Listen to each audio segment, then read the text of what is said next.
তারিখে আমরা এই রাস্তা দিয়ে হেঁটে ঢাকা যেতে পারি নাই। আমাদের বাস্তা ইউনিয়নের এবং এই কেরানীগঞ্জের ইসলামী আন্দোলনের অনেক নেতাকর্মী এই মূল চত্বরের ভিতরে, এই আল্লাহু আকবার চত্বরের ভিতরে সেই দিন আহত হয়েছিল সেই নরবিশেষদের হাতে। আজকে আল্লাহর শুকরিয়া, আমরা কেরানীগঞ্জের ভিতরে আমরা আমাদের বাক স্বাধীনতাকে আমরা প্রকাশ করতে পারতেছি। ওই দুর্বার নির্বাচন করেছি, আমরা আমাদের ভোটাধিকার হারিয়েছি, তারা আমাদের ভোটের অধিকারকে কেড়ে নিয়েছে, তারা আমাদের ভোটকে আমাদের বাক্সের ভিতরে আমাদেরকে ফেলতে দেয়নি।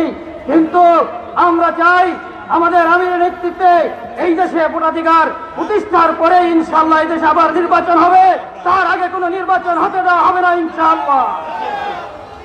ওয়া আখিরু দাওয়ানা আলহামদুলিল্লাহি রাব্বিল আলামিন। ইসলামী আন্দোলন বাংলাদেশ এখন মানুষ সফল হোক, কবুল হোক। আমরা যাচ্ছি, তোমরা চলো। আমরা যাচ্ছি, তোমরা চলো।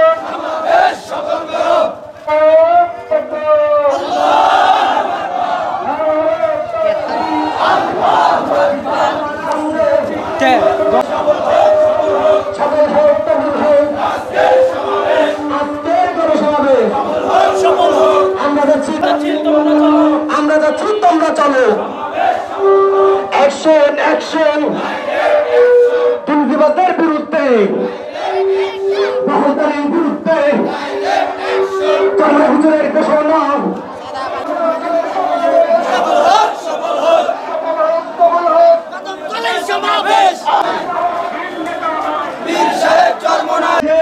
বিএনপির জমাতা রয়েছেন আমাদের